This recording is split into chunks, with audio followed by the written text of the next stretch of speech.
Всем привет! Меня зовут Димас, мы находимся в городе Сергиев Посад, и в руках у меня, возможно, лучшая камера, созданная человеком, и этой камере более 60 лет.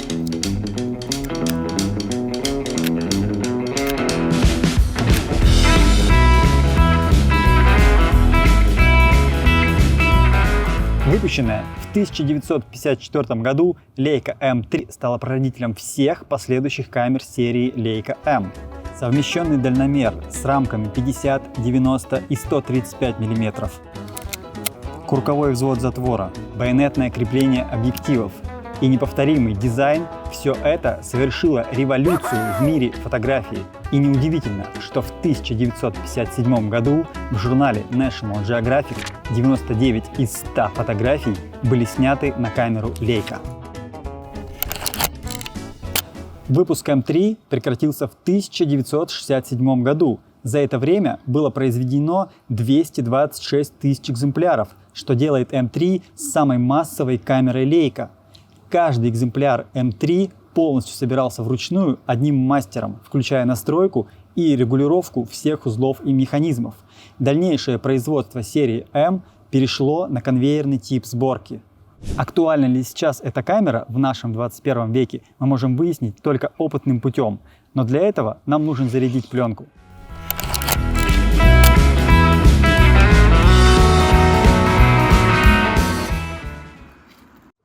Йоу! Короче, мы будем использовать пленку Kodak XX5222. Это классическая черно-белая пленка, она киношная, на нее снимают кино и до сих пор снимают кино. Но ее расфасовывают в катушке по 36 кадров. Пленка номинальной чувствительностью 250 ISO, но можно снимать ее как от 100 до 400 ISO без потери качества. Собственно, это ручная намотка, поэтому катушки выглядят примерно так. Открываем фотоаппарат. Поворачиваем. Вот наш прижимной столик. Он металлический, но в ранних версиях камеры его делали из оптического стекла. Это было очень дорого, очень круто. Но потом со временем перешли на более дешевый материал. Значит, в М3 неудобно. Есть шпулька. Мы должны в нее зарядить пленку. Сейчас главное правильно это сделать.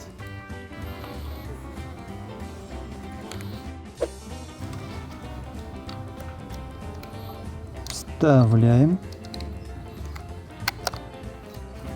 Чуть-чуть прокручиваем. Все, можно закрывать.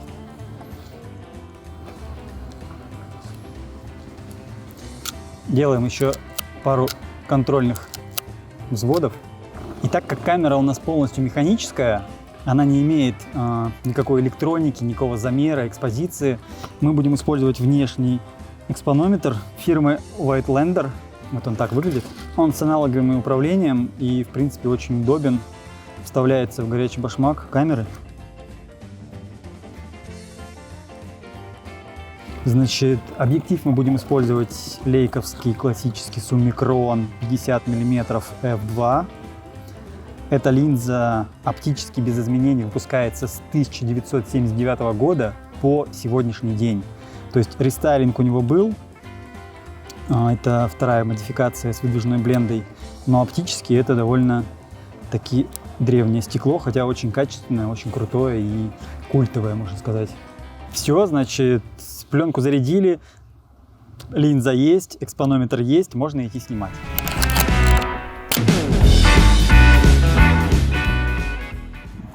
Не, мы нищие.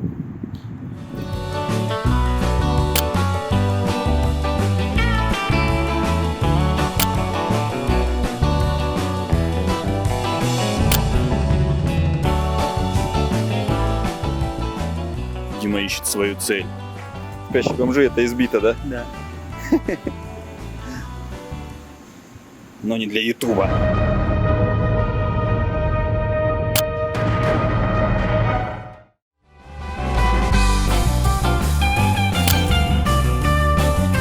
Ребят, извиняюсь, а можно мы вас портретик сделаем?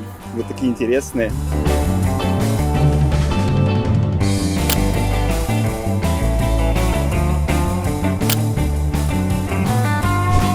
что еще можно сказать про камеру? У нее главная особенность в том, что есть фактически единственная рамка под единственный объектив 50 мм. Это ее преимущество, это ее недостаток, так как сюда нельзя поставить ни 35, ни 28. Точнее, можно, но придется вставлять сюда оптический видоискатель. Это неудобно. Совмещение с дальномером, как бы туда-сюда смотреть тоже неудобно. Поэтому эта камера идеальна для 50 мм. У нее очень большая эффективная база, хорошо читаемые рамки. Ну и вообще он суперский для полтинника. Собственно, все.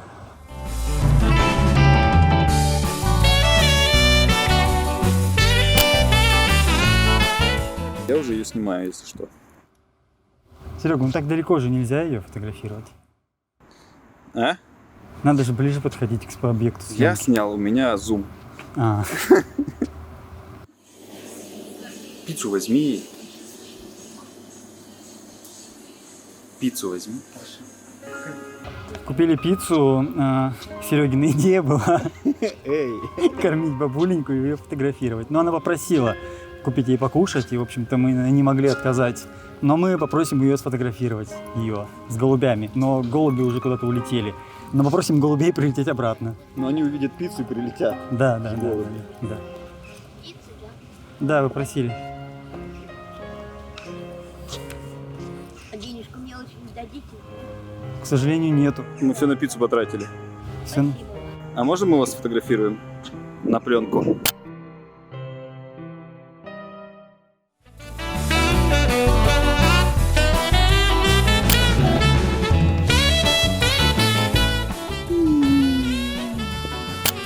Даня, привет!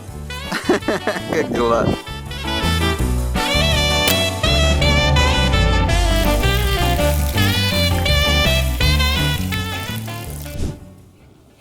Если говорить о вторичном рынке на камеру Leica M3, то надо сказать, что это самая доступная из всех пленочных леек по двум причинам. Первый – это единственная рамка фактически на 50 мм. Не всем фотографам это подходит. Обычно люди используют 35, 28 и так далее. Второй момент – это отсутствие профилактики у бэушных камер. И это самый жирный ее минус, так как профилактика стоит дорого, доходит до $1000. Но если вы решитесь купить эту камеру и сделать профилактику, то она прослужит вам и 10, и 20, и 30 лет, и вы передадите ее своим внукам, и она будет у вас как семейная реликвия.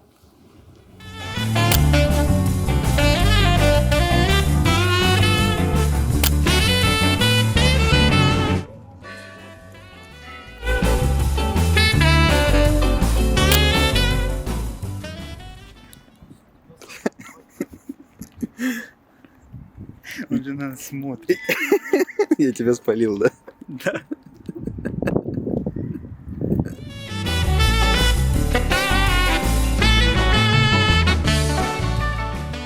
Джедая батюшку ты не будешь фотографировать?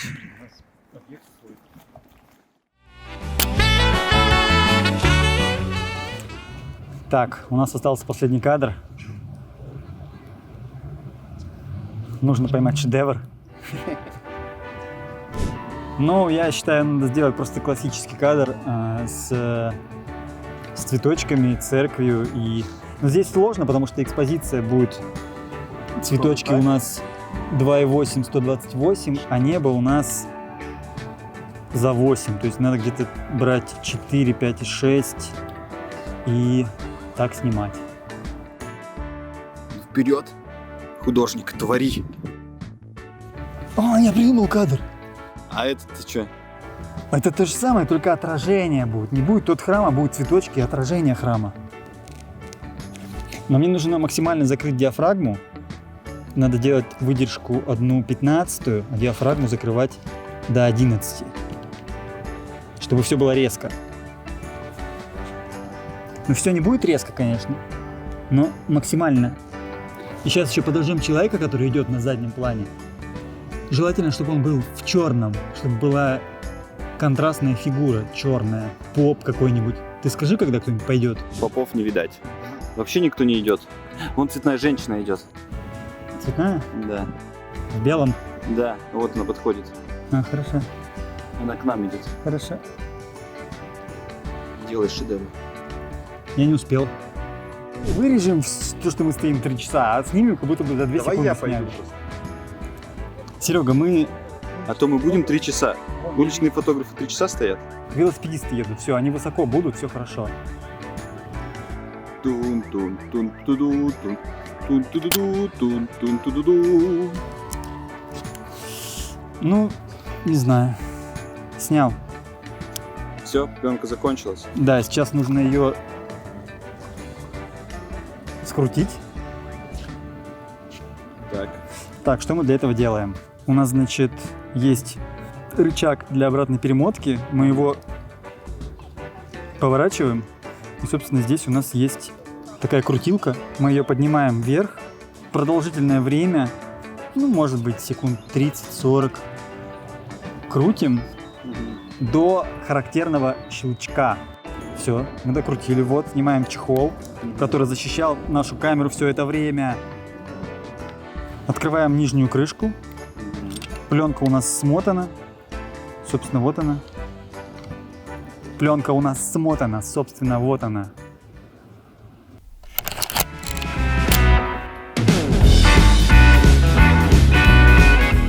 Что можешь сказать о камере Leica M3? Для меня она уже очень долгое время является лучшей среди всех камер, так как я очень люблю 50 мм и фактически только на него и снимаю. О ней можно говорить очень много. Мы, конечно, много упустили, так что можете задавать вопросы, писать комментарии. Будем отвечать, либо что-то там доснимем. В принципе, если говорить о эргономике камеры, то, конечно, это просто брусочек, который, на первый взгляд, неудобно держать. Колесо выдержки маленькое. И к этой камере нужно привыкнуть. Но когда ты к ней привыкнешь, когда ты срастешься с ней, то, в принципе, уже не будешь выпускать ее из рук. Она всегда с тобой. И это твой лучший друг. Это мой лучший друг. Про актуальность этой камеры говорить сейчас, наверное, сложно. Это пленочная камера. С пленкой, в принципе, не каждый готов связываться. Это действительно либо отдавать в лабораторию и не контролировать вообще процесс, как проявят, как отсканируют, так ты и получишь результат. Но если подходить к этому более вдумчиво, то нужно самому проявлять, самому сканировать или еще лучше печатать, и тогда действительно результат будет классным. Ребята, подписывайтесь на наш канал, ставьте лайки, пишите комментарии. Это был наш первый опыт. Дальше будем стараться брать другие камеры на обзоры. Всем пока, всем привет, всем салют. Покупайте Leica M3, покупайте другие лейки, снимайте на пленку, и все будет классно.